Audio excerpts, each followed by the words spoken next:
barbell deadlifts, barbell squats, overhead press, lat pull down, chest press.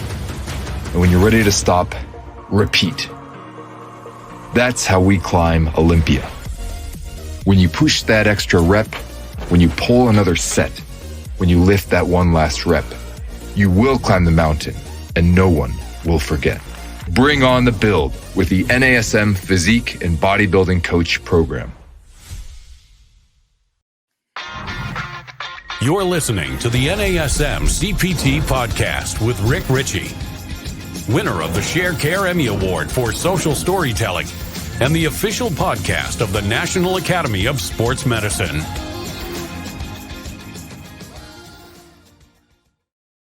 Hey, y'all, and welcome to the NASM-CPT Podcast. My name is Rick Richey, and I got to be honest, we all need that someone that just knows about fitness stuff, like the best shoes to wear when you're lifting or you're running or you're doing high-intensity interval training. Should I use a hex bar or a barbell for my deadlifts? What's the best shirt and shorts for the kind of stuff that I want to do in my workouts? We need that friend. We need that fit friend that knows the answer. And ladies and gentlemen, I got him here with us today. I have my friend who is also that fit friend on YouTube and Instagram. Welcome, Jake Boly. What's up, Jake? Hey, thank you so much for having me. I'm honored to be on the podcast with you. Yeah, well, thank you. And we've been trying to get together on this thing for a little while, so I'm glad we're finally able to make it happen. So do us a favor. We're going to be talking about identifying some of the legit fitness gear reviews that are out there, but the reason you are somebody who can talk about this is because you review stuff. So tell us a little bit about who you are, your background, and what you do. For sure. Yeah. So my name is Jake Boly. I am I guess you could call me a gear reviewer. My background is actually in training. So I have my bachelor's in X science, my master's in sports science, was a trainer for quite some time. Also was very interested in the editorial world of fitness and training writing and stuff like that on the interwebs, and basically worked at Barbend for 4 years and kind of helped them get up and running. A lot of folks in this podcast probably knows of Barbend. They are a strength sports outlet for covering CrossFit, powerlifting, strongman, weightlifting, basically the works, bodybuilding. And about 2 years ago, I ended up spinning off to do my own thing, ended up loving the verticals of shoe reviews, apparel, and stuff like that, because I find it very difficult, especially in the time we're in right now where online buying is so prevalent, to find legit reviews, actually reviews done by somebody who's using the product, who is a lifter, an athlete, somebody who is very into fitness. And so with my coaching background and my education background, I try to blend that into the reviews and the forms of product category that I'm super interested in. And that's kind of where we are now, where that Fit Friend, the website and the YouTube channel, is where I spend all my time. Those are my two babies and the communities that I play the most in. And yeah, it's been a pleasure being able to build those verticals over the last year and a half. Man, that's awesome. I appreciate you being on here. I think we may have met while you were still at Barbend at an event, and then one day I just look up at the gym, and there you are training. It was you and Nikki, and y'all were hanging out with Meg Hayden doing a workout, and I was like, "Oh, what?" And I didn't know that you had escaped the city, so I know that you took a path like a lot of people did during that time, and ended up getting out of the city. That ended up what I assume being a pretty positive thing for you, because you took that and then started getting into doing some of the reviews that you're doing now. How did you get into, like, where did footwear come into this? Because like a lot of people just pick their shoes, oftentimes just based because they look cool or they're branded for the type of workout you're doing. This is a running shoe. This is a tennis shoe. How did you get into this, and what type of things do you break down with these things? Yeah, for sure. So there's so many different angles to this question. So the long answer is that when I was really young, I actually always wanted to be kind of like, quote unquote, a designer in something. And when I was really young, I remember one day in third grade, and this is like one of my favorite stories to tell because it's kind of like this full circle kind of thing. Teacher went around. She's like, "What do you want to be when you grow up?" And I was like, "A designer." And she's like, "A designer for what?" And I was like, clothes. Cause like I was put on the spot. I didn't really know. I was in third grade, so I hadn't really thought it Yeah. through. And so later that weekend, I was going fishing and camping with my dad and uncle. And they were like, oh, like we got into the conversation of this past week at school, told them I wanted to be a designer of footwear or like apparel. And they were like, a designer? Like, what do you mean? That's a lady's job, blah, blah, blah. And so you're like classic Midwestern dad response. And so I didn't really have that in my mind growing up through middle school, high school, into college, etc. And I was more interested in training and editorial. And so it was really interesting because at Barbend, I started doing shoe reviews for them, just getting into it because I like am very, very attentive to shoes and like footwear. I don't know why I'm just gravitated towards them. But now it's funny because as I've like started to unpack like some of the childhood stuff over the last couple of years and everything and getting into the business side, I'm like, like I kind of get to play in that world of design. I'm not necessarily designing shoes, but I'm getting to test so many different shoes and learn from some of the designers and founders of these companies of how that like physically build shoes.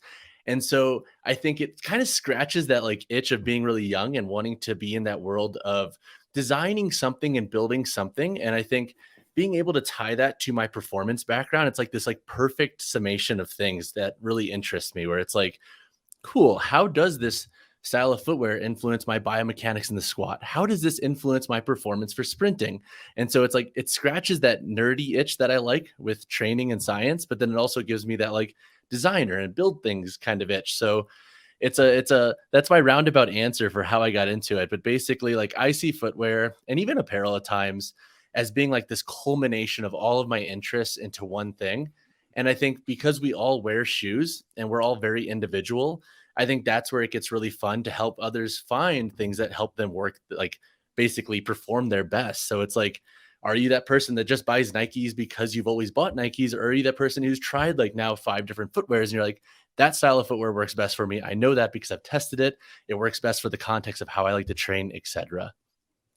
All right, so let me ask you a question. So we'll get into some of the legitimacy of that, right? So some people are just like, that's the brand I like, but it may not be the best for, let's say, weightlifting, right? So if I'm wanting to weight lift, that's my goal, weightlifting. What are some of the things I'm going to look for in a shoe that is going to assist me with that? And what are some of the things that you might see out there where you're like, it's a good shoe, but it may not be the best for lifting?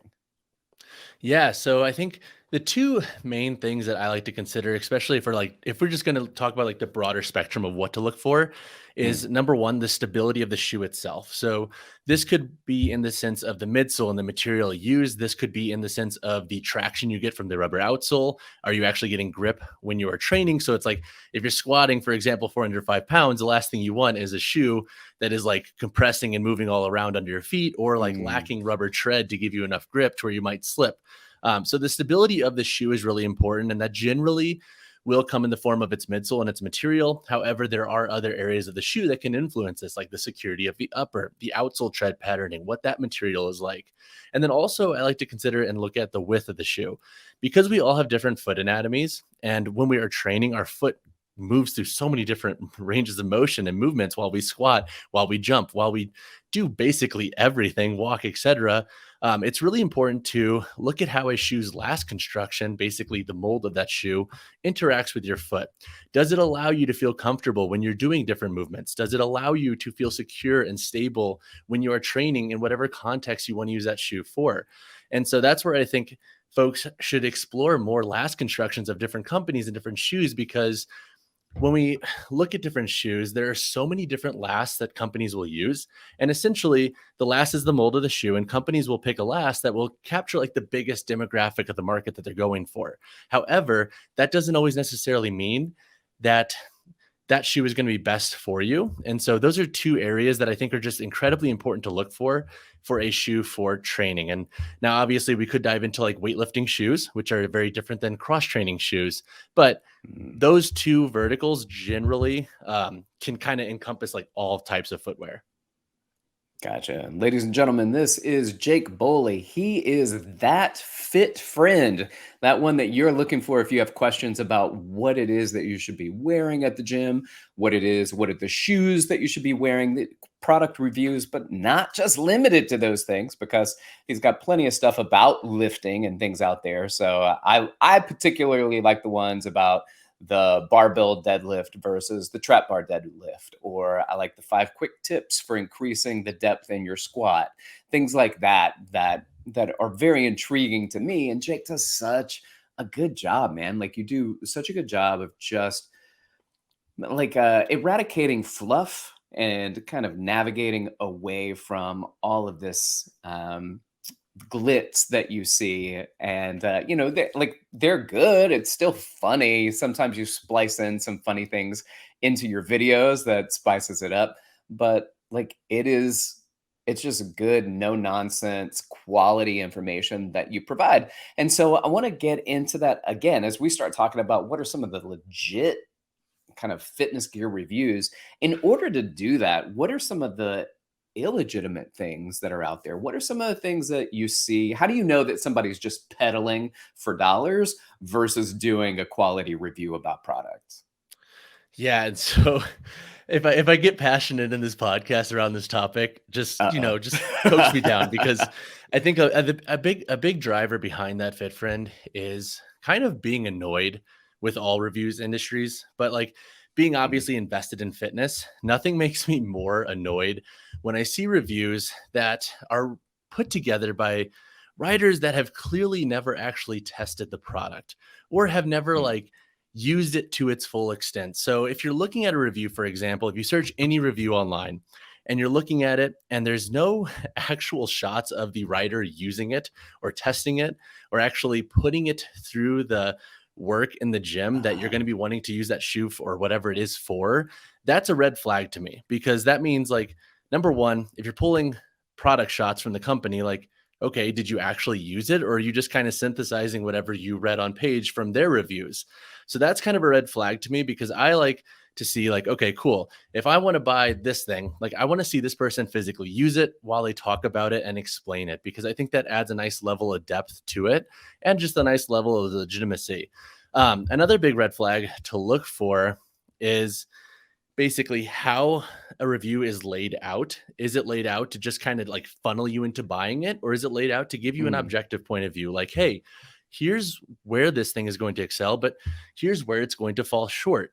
If you are this type of person, yeah, this could work. Or if this is you, you should definitely not buy that. So I think any form of review that takes like just a straight up, like, you need to buy this, that's kind of a red flag to me as well, because there mm. needs to be a level of objectivity in there. Nothing works for every single person. And I think if you have a background in training and coaching, you know that. Like, I'm not going to stick everybody on a barbell back squat right away, depending on their goals and context, you know? So similarly, we have to look at the objectivity of every review. And so basically, my two big things are: number one, does that review come off as a marketing ad, or does it actually come off as a real life tested product review from somebody who's like me, who's invested in the game of training and everything else, but they don't want to waste their money. They don't want to waste their time. They don't want to have to go through the whole review process. And then number two, just looking for factors that would further signal legitimacy of the review. This could be videos of people using it. This could be shots of them using it. Like, don't tell me don't tell me a shoe isn't stable if you don't have any shots or like anecdotes of you actually using it, like, why should I Yeah. believe that? So those are two things that kind of irk me with the industry, because you'll see it a lot with big media companies who get basically sent products to put up on the site, and they'll do like this quick little write up and then slap an affiliate link in there. And that kind of annoys me, because I think of people like my mom, who's like a brand new person, beginner. She doesn't know what she's doing, but she wants to like work out and get better stuff for that. She goes to these companies that have this nice presented authority, and she gets conned into buying something that they've never used, might not work for her. And that's kind of like where I'm like, man, it's messed up. And the underlying thing here is, what I like to say is, like, in the world of product reviews, I almost feel like the pendulum of the capitalism has swung so far into just making money versus actually like learning how to make money, and also like be a freaking human and not get folks to spend money on things they don't need. And I think we need to kind of bring that pendulum back in the middle and remember, like, hey, the point of a review is to help somebody not waste their time, not waste their money, like help them figure out what's going to be best for them, not just get people to buy more stuff. Because another thing with that, Fit Friend, is it's like this constant battle of like not wanting to be so into consumerism where it's like buy, but it's also like, let's get stuff that's high quality that works for you so you don't have to do that. So I could go on all day about this, but those are my two big things to look for in reviews that may not be as legitimate as they are presenting themselves. Right. Okay. So this is one of the things that I like when I go through and I see some of your videos is, so if you watch Jake's videos, he's going to be deadlifting minimum of 405, Like there's going to be a deadlift or a squat with ridiculous amounts of weight on it so that he can say, look, this is me. I'm wearing these shoes. This is me lifting in these shoes, and then give you some detail about whether or not your heavy lifts are, if these shoes are suitable for those lifts. But then he might say, hey, when I was at 315, they felt fine, right? So is this a moderate weight? I mean, that's all heavy to me, but is that a moderate weight for certain people? If it's a high intensity interval training shoe, then it's got you doing work, like box hops and ice skaters. So you're out there applying the shoe the way that it's being marketed and making a decision on whether or not that shoe is a quality shoe based off of how they're pitching it. So I guess it goes back to what you were saying. Are you actually doing the work in the shoes to see if these are doing what they're supposed to do? And the truth of the matter is that you are. Here's the other thing I like what you do, Jake. You give pros and cons, and I think that definitely makes it feel like you're not getting paid by a company because otherwise it would just be the pros list as opposed to throwing out the cons. And some of them, which I really like, were, you'll go into some stuff that I don't have a clue what you're talking about, like some like stitching or something, and I'm like, oh, okay, that's cool. But then you're like, hey, these are really good shoes. I just don't think they're worth $165. And I'm like, oh, okay, so that's good for me too. Like, I don't know what you're saying otherwise, but to have you in a position that says, look, I have a lot of content about this gear and they're relatively good shoes, but they're not $165 good shoes. And that stuff for me is important when I go out and I'm looking for something. I'm like, I wonder what Jake has to say about this. Yeah, I really appreciate that. And honestly, like something that I've been doing pretty much for the last like 6 to 8 months now is every review I put up now, I buy. I like literally will buy the product. And it's funny because like I'll have PR companies reach out and like, hey, can we send you stuff? And I'm like, honestly, no, because I would rather buy it because I think having money invested in that product, it just helps add way more like objectivity to it because I hate wasting my time and I hate wasting my money. And so like, even if like, it's like, I'm friends with like PR people at Reebok and Nike and stuff. And like, we're cordial and stuff. And like, I'll give them feedback on products, but I've been trying to make a bigger and greater effort at buying every single product. And even though like I'm a small company and it's all out of my own pocket, I think it just adds a level of legitimacy, honestly. And like, I think if I'm going to be reviewing stuff where people are going to be spending their own money, it's like the least I could do is spend my own money too, to help kind of like give them a better outlook of that product. And that's why, I don't necessarily make money in like the traditional sense of how most media companies do, where it's like they do a lot of SponCon, they do like deals under the table with some of these companies and get bigger kickbacks than they present on screen. So I'm trying to walk this different line for what a review site should be, to be honest. And a lot of this actually comes from Brian Lamb, who is the founder of the Wirecutter. I think they are a review site that does it right. And I just listened to how I built this episode with him. And if you're super interested in this world, it was a great episode. And I think the way they presented and approached their review content is similar how I want that Fit Friend to approach content and the review process. So for example, like they have a very standardized means of testing gear. And so like you said before, For every shoe, essentially, I have a standardized testing protocol that I put them through. Now, as the shoe is a little bit more niche, I will bias some of the training for that. So basically, every shoe gets like a certain realm of tests. And then if it's a shoe designed for CrossFit or HIIT, or let's say like barbell lifts, I'll then create a slight bias in the training to get a better look into what that shoe is actually like for that specific niche.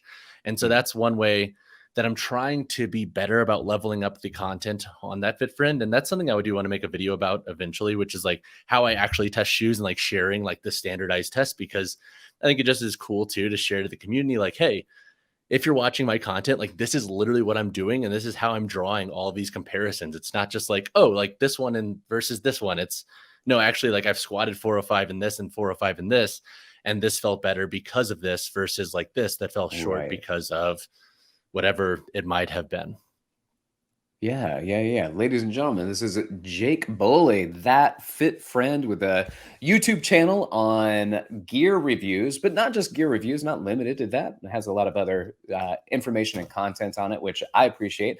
And we're talking right now really about the legitimacy about some of the reviewers that are out there. These are influencers, people that are doing reviews. A lot of times these reviewers are given product as they start to build their business, given product and paid to have a product provided a quality review. And, if you're an affiliate on any of these, then you're not going to upsell that affiliate link if you're not giving a glowing review. So I think what's nice about what Jake does is give the most honest review without the necessary kickbacks that you might see with some of the other companies. Now, the fact, Jake, that you buy the shoes in order to make sure that there's a degree of objectivity there, I'm so impressed, because that means you have a lot of shoes. How many shoes do you have? Like if I pan the camera, it's like 2 full racks here, 2 full racks here, and then like full racks across the shoe. I would say probably like 100 pairs of shoes right now. And so with older models, I will give them away. Like I'd never, like people are like, you should sell them. And it's like, why? I'm not going to sell the shoes. So when models basically get phased out in which content wouldn't be relevant on them. So like models from 2 years ago, I'll usually give them away, or like put out feelers in the community, be like, hey, is anybody a size 10?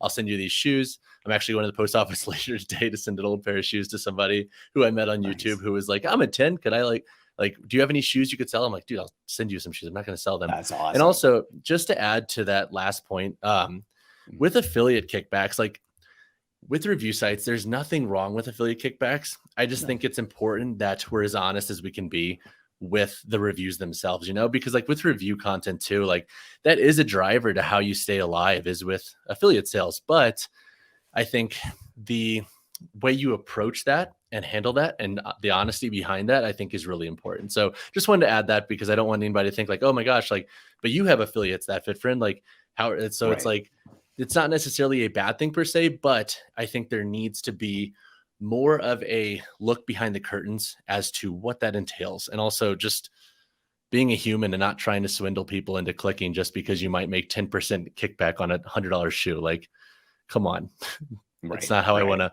That's not, if that's the only thing that's going to keep my business alive, I don't think I'm doing it right, nor can I get behind that long term. Good for you, brother. Happy to hear it. You're talking about shoes going out to other people and stuff like that. So one of my questions was, at what point do you, and at what point should we, especially if we're concerned financially, like, is it time for me to buy a new pair of shoes? And we know that shoes can be expensive. You can put a lot of money into buying shoes. When's the right time to replace shoes? Yeah, so it really depends on how you're using the shoes, because different shoes will have slightly different wear times. So like, for example, like a running shoe, like you'll want to replace that after a certain amount of miles based off of what that product has basically said to be good for. But in the context of like a cross training shoe for lifting, there are 2 things that I'll generally want to look at. Number 1 is the midsole and outsole construction. Now, the midsole is the material that separates the foot from the floor. That's usually like that foamy material or like that nice dense material that you have in your shoes. If at any point that is starting to pull away from the sole of the shoe, so it's starting to like come off of the upper, or if it's like starting to like kind of degrade to where when you're training, you can feel it like just a little bit off on maybe one side of the shoe. And this could be from like wearing it out on daily wear, for example. If you wore it out in the rain and like water got into that midsole and it started to like cause it to break down, that would be something to look at. And then on top of that, the outsole. So the midsole and outsole. So the outsole is that layer of material that is on the bottom of the shoe. So that's generally like your rubber outsole that gives you the nice traction in the gym. If you're starting to lose tread on that, that could be a time to warrant replacing that shoe. So for example, if I have an old shoe that I'm using for CrossFit, and my tread is starting to fade in the forefoot, which is pretty common, or around the heel. And so let's say I'm catching cleans and I start to notice I'm slipping a little bit more.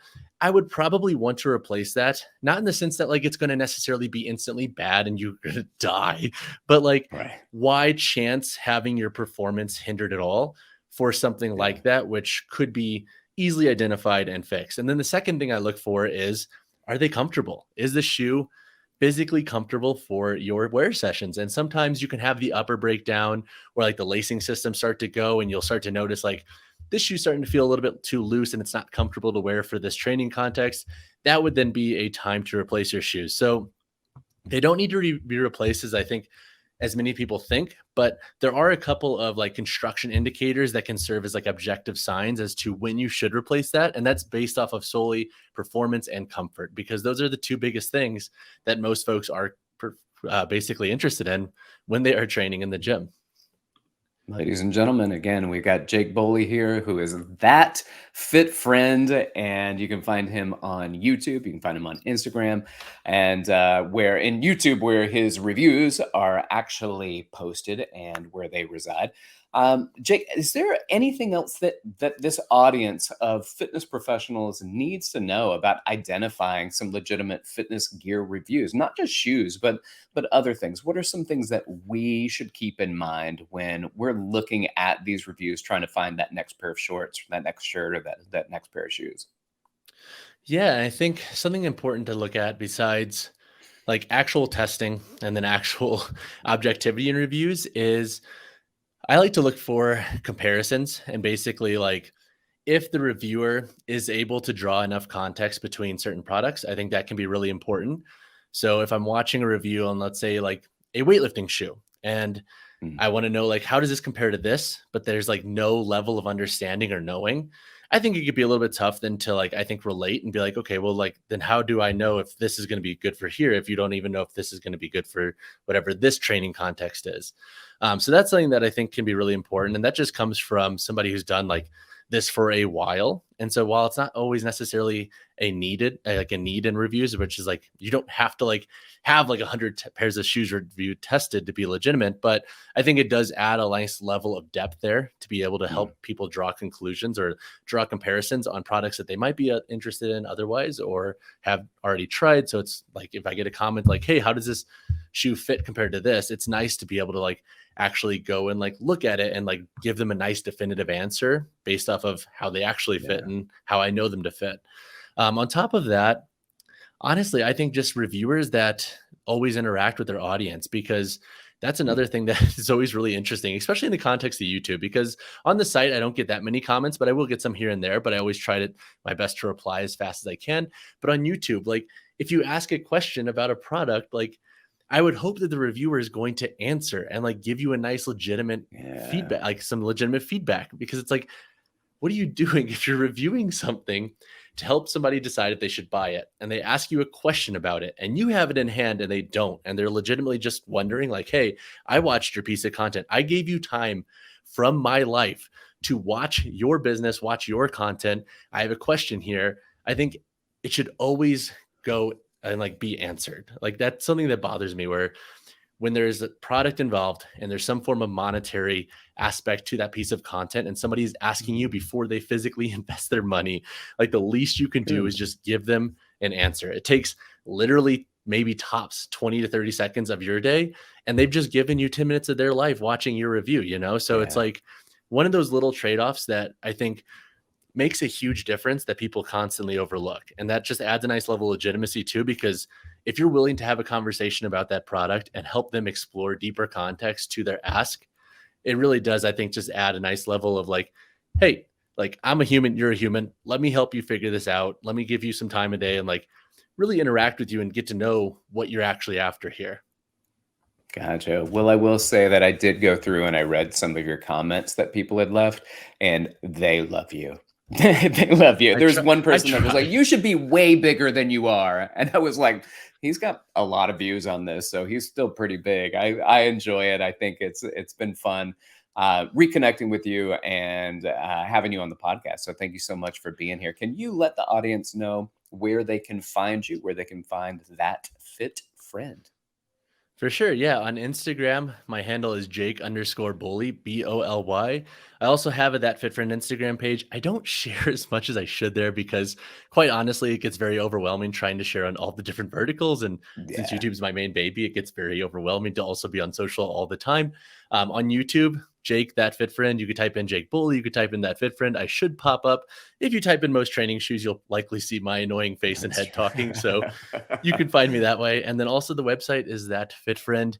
And if you do subscribe to the channel, it helps a ton. I'm not going to ask you to watch every video or like every video because ain't nobody got time for that. But if you do drop a subscribe, it really does help the channel grow. And hopefully I could produce some form of content that does interest your niche of interest or training. Excellent. Jake Boley, thank you so much for being here. I appreciate you. And ladies and gentlemen, I want to say thank you to you for being here, listening.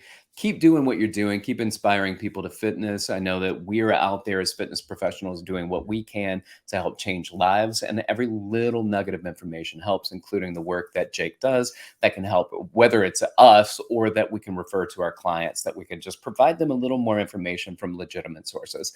So with that being said, if y'all have questions for me, of course, reach out to me. You can email me at rick.richey@nasm.org, or you can hit me up on Instagram, DM me at dr.rickrichey.